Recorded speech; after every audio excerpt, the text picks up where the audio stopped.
Ya estamos live. Empezamos. Perfecto. Bueno, pues seguimos con la cuarta parte de Padre Rico, Padre Pobre, de Robert Kiyosaki. Un fuerte saludo a todos. Sean bienvenidos y bienvenidas. Yo soy George Alvarado y aquí a través de TGU continuamos. Página 63 a los que están en el libro y a los que están en formato digital, pues donde nos quedamos ahí, donde empezamos hoy. ¿Y qué obtendremos si vamos con usted? ¿Qué pasa si decidimos aprender de usted? ¿Qué conseguiremos a cambio? Le pregunté. Lo mismo que el hermano aconsejó. Perdón, lo mismo que el hermano conejo, dijo Padre Rico, refiriéndose al clásico cuento infantil. ¿Existe una zona espinosa? Pregunté. Sí, contestó Padre Rico. La zona espinosa representa a nuestro miedo y a nuestra codicia. La única manera en que se puede salir de ahí es dando prioridad a nuestros pensamientos para afrontar el miedo, la debilidad y la necesidad. ¿Dar prioridad a nuestros pensamientos? Preguntó Mike azorado. Sí, significa que debemos elegir pensar en lugar de reaccionar como nos indican las emociones. En lugar de solo levantarte e ir a trabajar porque te da miedo no tener dinero para pagar lo que debes, pregúntate, ¿trabajar más es la solución a este problema? A la mayoría de la gente le da miedo analizar las cosas desde un punto de vista racional. Y, por eso, sale corriendo por la puerta para ir a realizar un trabajo que detesta. Para controlar una situación intricada, complicada, es necesario pensar. A eso me refiero con que deben dar prioridad al pensamiento. ¿Y cómo hacemos eso? Preguntó Mike. Es justamente lo que os voy a enseñar. Os mostraré cómo tener opciones para pensar en lugar de reaccionar por impulso. Y beberse un café para salir corriendo a trabajar por las mañanas. Recordad lo que ya os dije, un empleo es una solución a corto plazo para un problema permanente. La mayoría de la gente solo tiene un problema en mente y es un problema inmediato. Los recibos que deben pagar al final de mes. Es una situación intricada que preocupa a todo el mundo.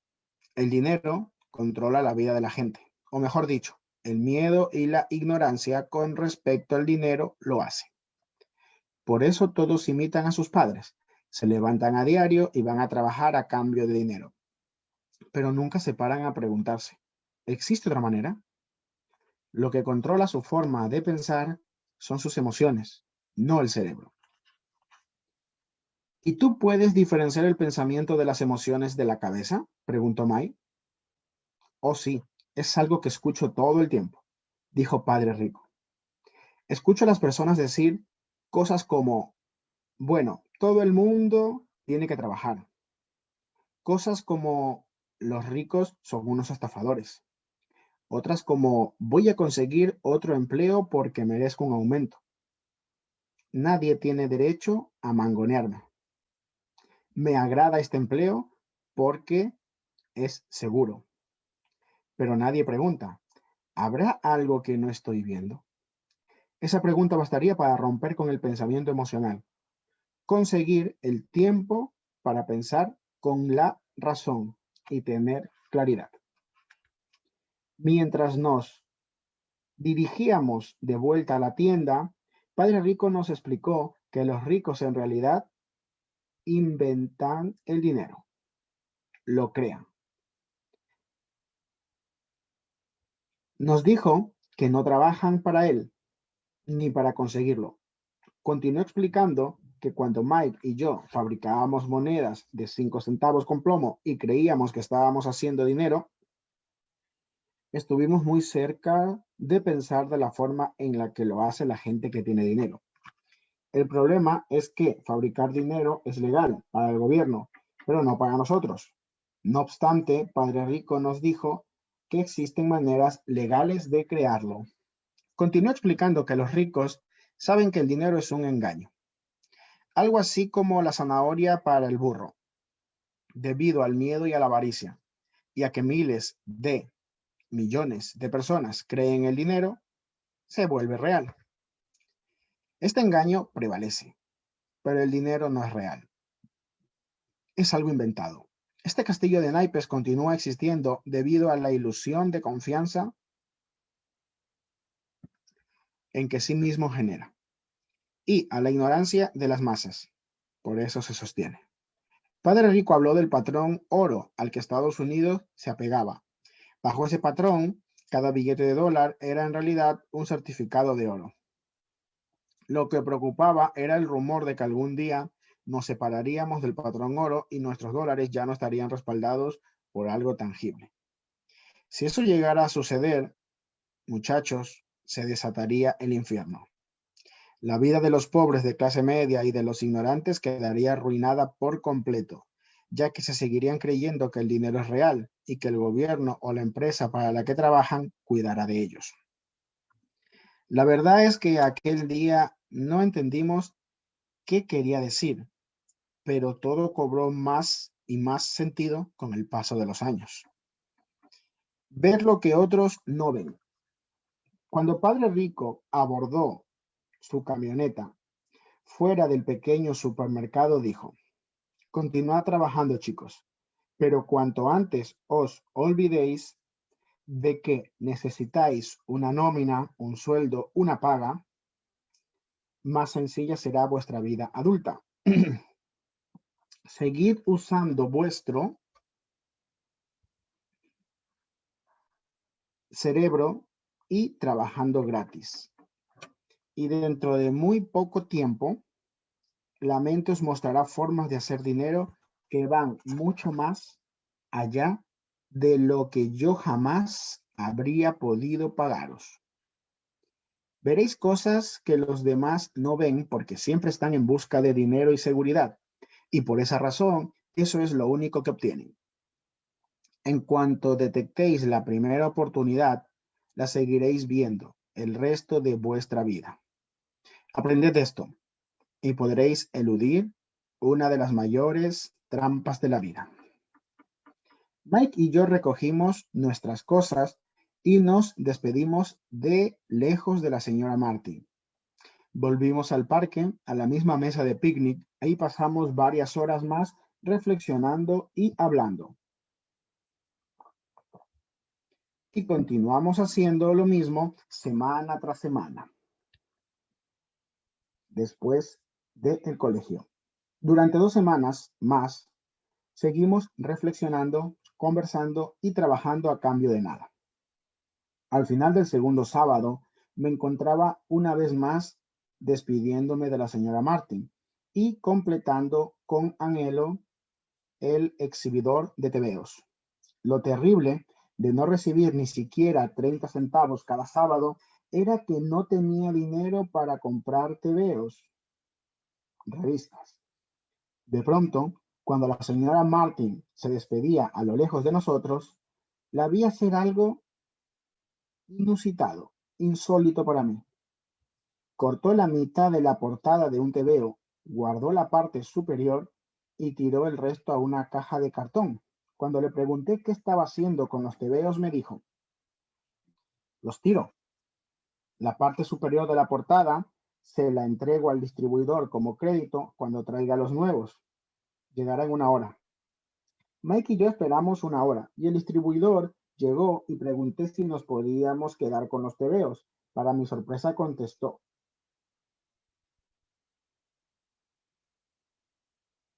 los podéis conservar si sois empleados de esta tienda y no os lo revendéis. ¿Recuerdas nuestra antigua sociedad de negocios? Bien, pues Mike y yo la revivimos. Usamos una habitación vacía en su sótano para apilar cientos de tebeos. En muy poco tiempo la inauguramos como biblioteca pública. A la hermana menor de Mai, que le encantaba estudiar, la contratamos como bibliotecaria oficial. A cada niño le cobrábamos 10 centavos por entrar a la biblioteca, que abriría a las 4:30 y daba servicio durante 2 horas todos los días. Era el horario después de clases. Los clientes eran chicos del vecindario y tenían permitido leer todos los tebeos que quisieran en 2 horas. Para ellos era una ganga, porque cada revista costaba 10 centavos y en 2 horas podían leer 5 o 6. La hermana de Mike revisaba a los chicos al salir para asegurarse de que no hubieran tomado prestado ninguna revista. También organizaba el material, llevaba una cuenta de los niños que nos visitaban al día, de quiénes eran y si tenían algún comentario que hacernos. En un periodo de 3 meses, Mike y yo ganamos una media de $9.5 a la semana. A su hermana le pagábamos $1 también a la semana. A su hermana le pagábamos $1 a la semana. Y le permitimos leer las historietas sin pagar, aunque claro, casi nunca lo hizo porque estaba todo el tiempo estudiando.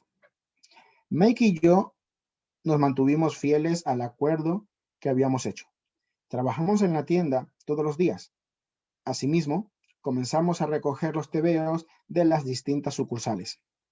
También fuimos fieles al acuerdo que habíamos hecho con el distribuidor y no vendimos ninguno. Cuando estaban demasiado gastados, los quemábamos. Tratamos de abrir una nueva sucursal, pero nunca encontramos a alguien de tanta confianza y dedicación como para hacerlo, como la hermana de Mai. Descubrimos a una edad muy temprana lo difícil que era conseguir buenos empleados. 3 meses después de abrir la biblioteca, hubo una pelea. Algunos bravucones de otro barrio entraron a la fuerza y el padre de Mai nos sugirió que cerráramos el negocio. Finalmente, cerramos la biblioteca y dejamos de trabajar los sábados en el mini super. No obstante, Padre Rico estaba muy emocionado porque tenía nuevas cosas que enseñarnos. También estaba feliz porque habíamos asimilado bien la primera lección. Aprendimos a hacer que el dinero trabajara para nosotros. Como no nos pagaban en la tienda, nos vimos forzados a usar nuestra imaginación para identificar una oportunidad de hacer dinero. Al iniciar nuestro propio negocio, la biblioteca de tebeos, asumimos el control de nuestras finanzas y dejamos de depender de un jefe. Lo mejor fue que nuestro negocio generó dinero, aunque nosotros casi nunca estuvimos físicamente allí. El dinero trabajó para nosotros.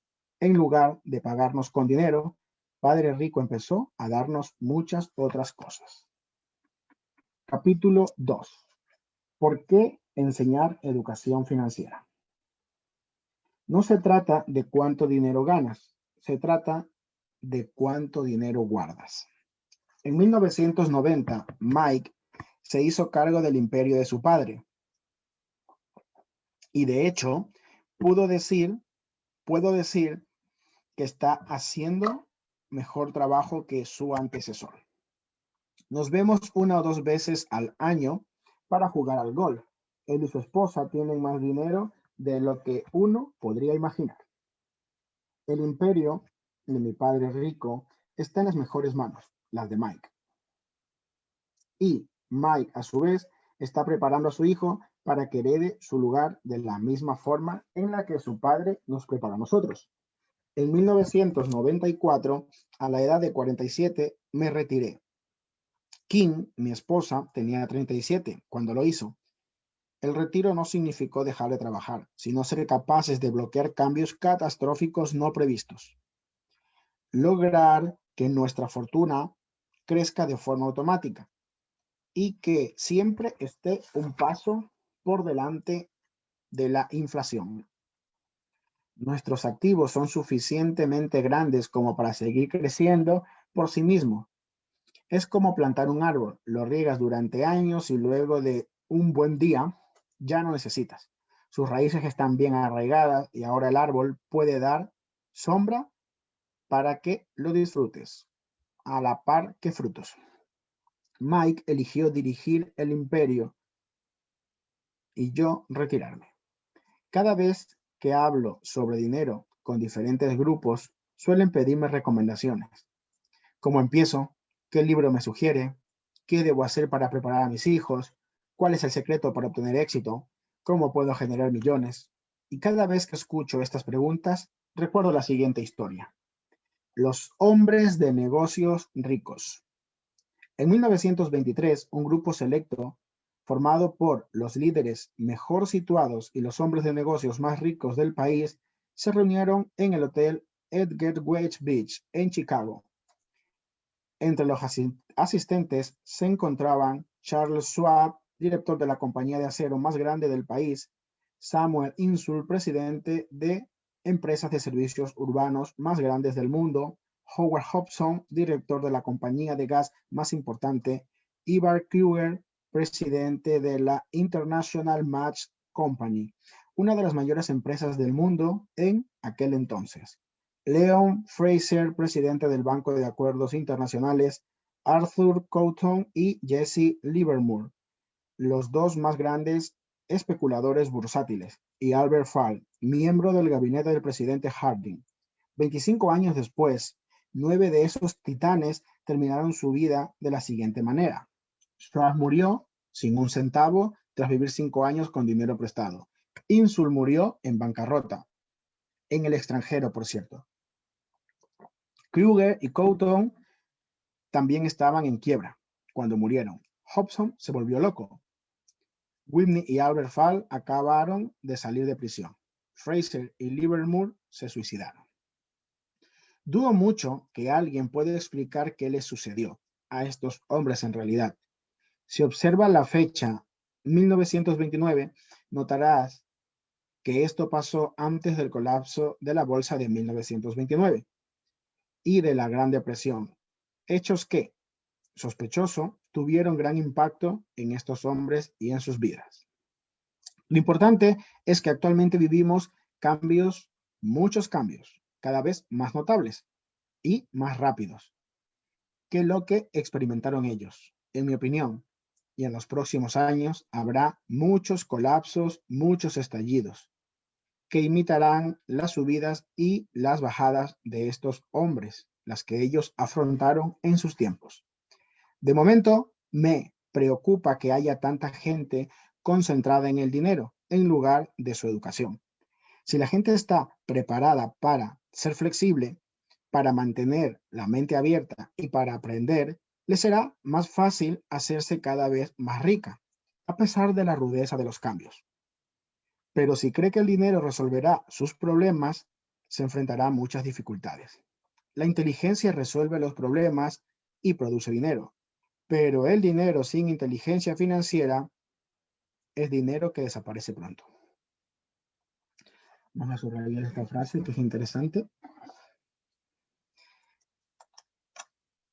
La inteligencia resuelve los problemas y produce dinero, pero el dinero sin inteligencia financiera es dinero que desaparece pronto. La mayoría no comprende que en la vida no se trata de cuánto dinero ganes, sino de cuánto dinero guardes. Todos hemos escuchado historias acerca de ganadores de lotería que eran pobres y que se hicieron ricos y volvieron luego a ser pobres. Ganan millones, pero en muy poco tiempo vuelven a estar donde comenzaron. O historia acerca de atletas profesionales que ganaron millones siendo muy jóvenes y 10 años después estaban durmiendo debajo de un puente. Recuerdo muy bien la historia de un joven jugador de baloncesto que tenía muchísimo dinero hace un año. Hoy, a los 29, declara que sus amigos, su abogado y su contable le robaron su dinero, por lo que se vio obligado a trabajar en un lavado de coches y a ganar un salario mínimo, de donde lo despidieron porque se negó a quitarse su anillo del campeonato mientras lavaba los coches. La historia se difundió a través de los informativos de todo el país. Ahora el joven se encuentra apelando a la decisión, argumentando privaciones y discriminación. Dice que el anillo es lo único que le queda y que si se lo quita, lo destruirán por completo. Conozco a mucha gente que se hizo millonaria de forma instantánea y aunque me alegra de que esas personas tengan cada vez más dinero, siempre les advierto algo, de que a lo largo y a la larga no se trata de cuánto dinero ganas, sino de cuánto puedes conservar y durante cuántas generaciones. Por eso cuando me preguntan, ¿cómo empiezo? Dime cómo hacerme rico rápidamente. Muchos terminan decepcionados. Pues les respondo, lo que Padre Rico dijo cuando era niño, si quieres ser rico, tienes que recibir educación financiera. No hay de otra, no es negociable, sí o sí, no hay otro camino. Esa era la noción esa era la noción que él me inculcaba cada vez que estábamos juntos. Como ya mencioné, mi padre pobre insistía en la importancia de leer libros, en tanto que mi padre rico insistía en la necesidad de la educación financiera. Si vas a construir el edificio Empire State, lo primero que tienes que hacer es cavar un agujero enorme y rellenarlo con materiales resistentes. Si vas a construir una casa en los suburbios, solo tienes que extender una placa de cemento de 15 centímetros de espesor. Es el deseo de hacerse rico rápidamente. La mayoría de la gente trata de construir un Empire State sobre una placa de 15 centímetros. Y ahí está el problema. Nuestro sistema escolar, creado en la era agraria, continúa creyendo y creando casas sin cimientos, en suelos sucios, y están de moda. Por eso los chicos terminan la escuela prácticamente sin conocimientos financieros. Un día, en el insomnio, cuando los ataca, ahí en la parte interna, en los suburbios, mientras viven el sueño americano, deciden que la respuesta a sus problemas financieros es encontrar la forma de hacerse ricos. Entonces comienza la construcción de un rascacielos. Sucede rápido, por lo que muy pronto en lugar del Empire State, lo que tenemos es la torre inclinada de los suburbios. Y en ese momento vuelven a las noches de insomnio.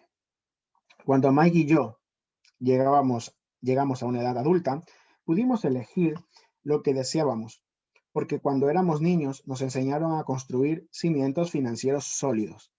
Es posible que la contabilidad sea la materia más confusa y aburrida del mundo, pero si quieres ser rico a largo plazo, tal vez también sea la más importante.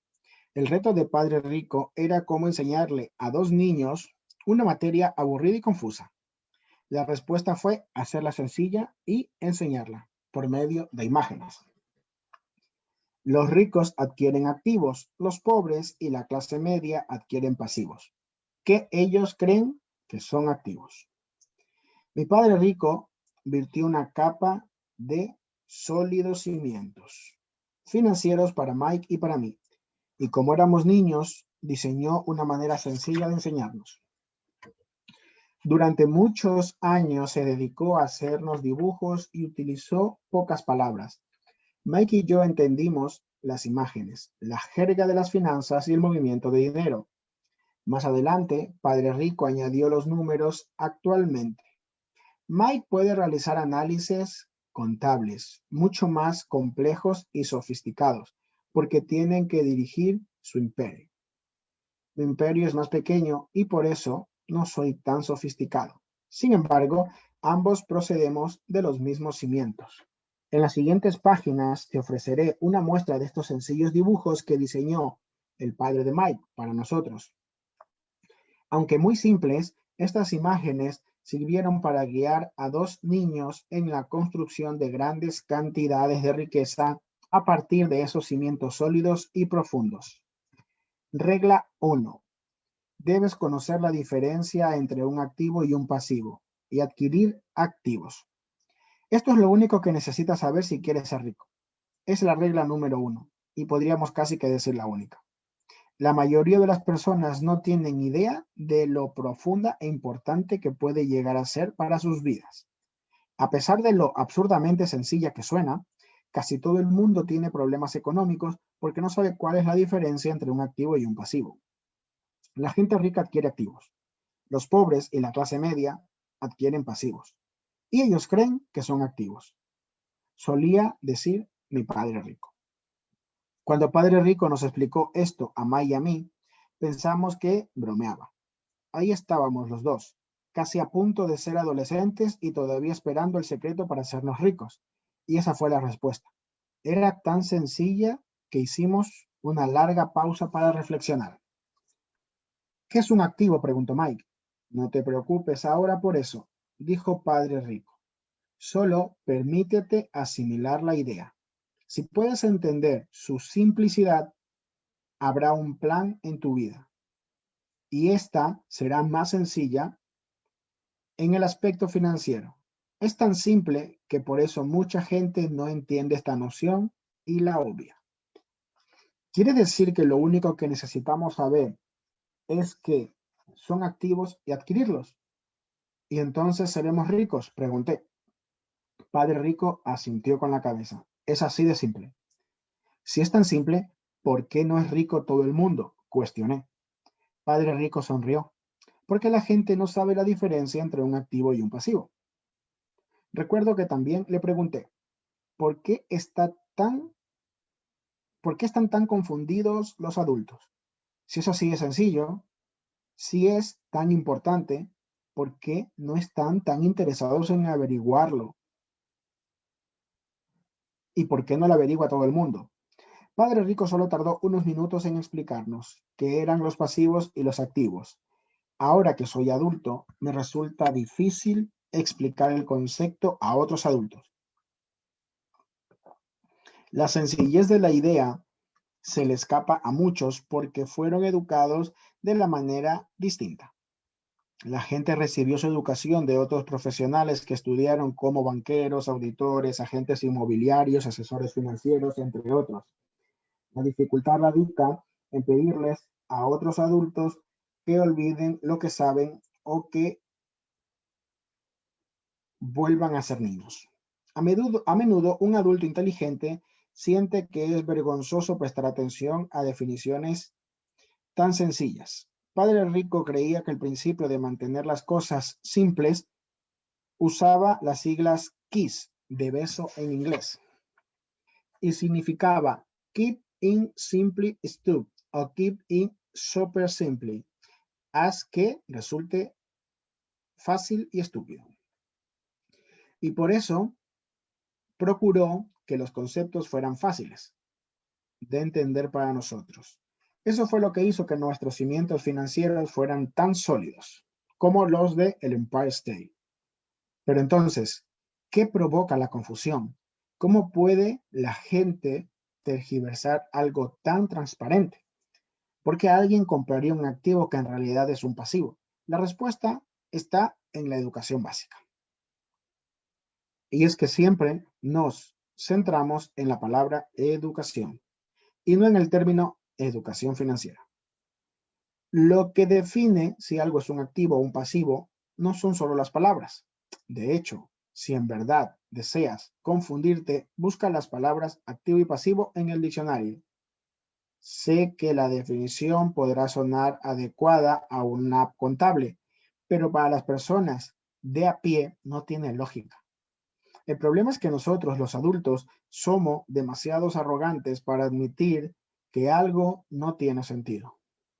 Siendo niños, Padre Rico nos dijo, lo que define a un activo no son las palabras, sino las cifras. Y si no podéis leer cifras, entonces tampoco podréis distinguir un activo de un agujero en el suelo.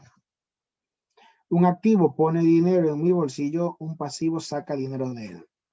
Yo creo que esta es la frase más importante de todo el libro. La voy a subrayar.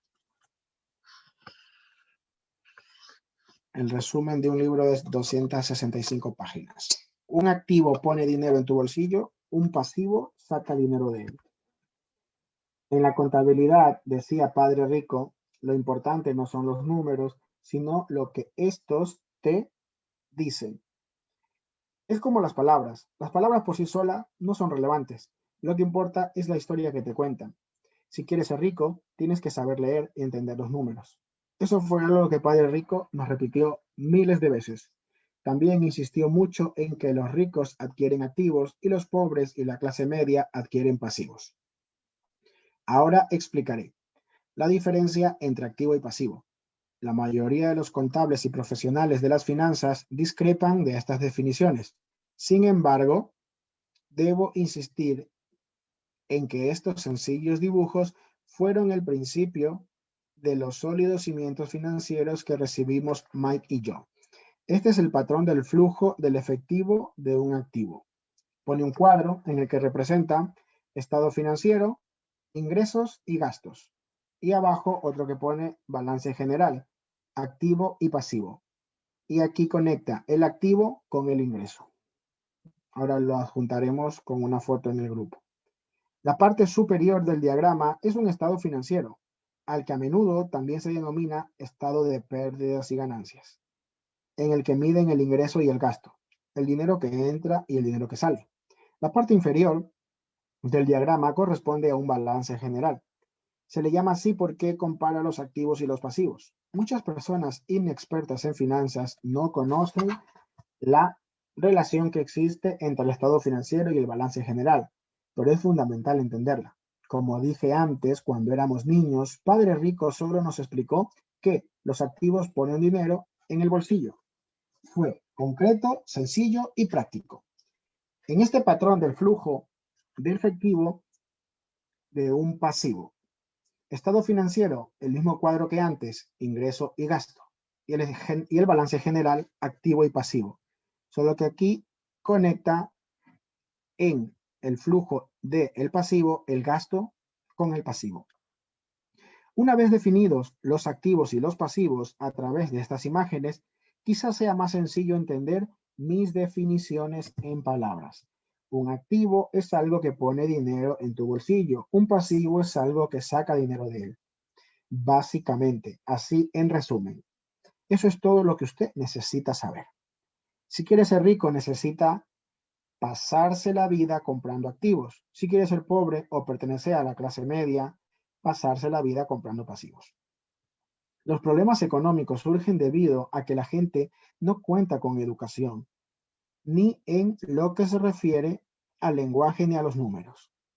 Si una imagen tiene problemas financieros, es porque hay algo que no entiende, ya sea palabra o números. Es por eso que, si desea ser rico y conservar su fortuna, es importante que recibas educación financiera en el aspecto del lenguaje y en el de los números también. Las flechas en los diagramas representan la forma en que el efectivo se mueve. A esto se llama flujo de efectivo. Los números por sí mismos no significan nada. Son como las palabras fuera de contexto. Lo que cuenta es la historia. En lo que se refiere a informes financieros, la lectura de las cifras equivale a identificar el argumento, es decir, la historia sobre hacia dónde fluye el dinero. En el 80% de las familias, la historia financiera describe trabajo arduo por venir. Por desgracia, este esfuerzo será infructuoso porque esas mismas familias pasarán su vida comprando pasivos en lugar de activos. Este es el patrón del flujo del efectivo de una persona pobre. El estado financiero representa un empleo que pasa por el ingreso y el salario, baja por los impuestos y la renta, continúa bajando hacia los gastos, alimento, transporte y ropa. Este es el patrón del flujo del efectivo en una persona de clase media. Empieza con el empleo y baja un poco entre su media de ingresos y gastos y llega a los pasivos. Y luego hay varios cuadros que a los que tengan libros y a los que no lo tengan, pues en un PDF o lo juntamos en foto. Habla del empleo como un ingreso por medio de un salario en una columna, y en la columna de los gastos pues pone impuestos, hipoteca, mensualidades de un auto, por ejemplo, pago de tarjeta, pago de préstamos estudiantiles u otros. El balance general en los activos no pone nada y en pasivos, hipoteca, mensualidad del auto, deuda de la tarjeta, préstamos. Y luego pone el patrón del flujo del efectivo de una persona rica. En el estado financiero, en ingresos, hay más cosas. Ingresos por renta, dividendos, intereses y regalías. Y en gastos hay solo dos, impuestos e hipoteca. El balance general de una persona rica en activos tiene bienes raíces, acciones y bonos. Y en pasivos tiene hipoteca, préstamos personales, tarjetas de crédito, certificados, propiedades intelectuales. Resulta obvio que todos estos diagramas están sumamente simplificados. Todo el mundo tiene gastos diarios, necesidades de alimento, refugio, ropa. Los diagramas muestran el flujo del efectivo en la vida de la gente pobre, en la de clase media y en la de gente rica. El flujo de efectivo es lo que cuenta la historia acerca de cómo manejamos el dinero, las personas. Empecé hablando sobre los hombres más adinerados de los Estados Unidos, porque quería ilustrar el gran fallo que implica creer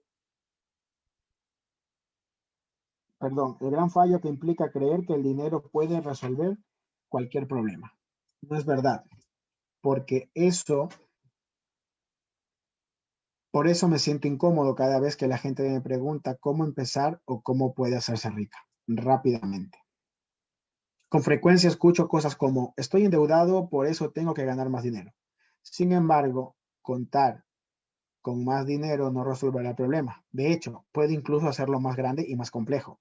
Créanme, el dinero pone en evidencia nuestros trágicos fallos humanos y señala aquello que desconocemos de nosotros mismos. Yo creo que aquí es bueno dejarlo porque esto ya se pone espeso y los cuadros hay que darles un par de vueltas. Pueden ser confusos.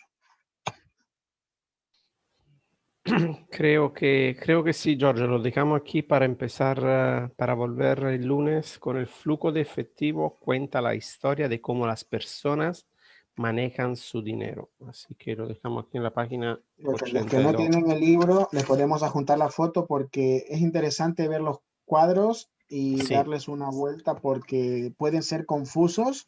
Y fíjate que ahora los estaba volviendo a ver sobre la lectura, que no me paraba a analizarlos y son 3 cuadros y bueno, digerimos la información, algunos de forma kinestésica, otros visual y otra auditiva, pero es interesante verlo porque marca mucho la diferencia teniendo los 3 delante. estoy de acuerdo contigo. Así que vamos a parar para hoy la transmisión en vivo y vamos a compartir entre nosotros.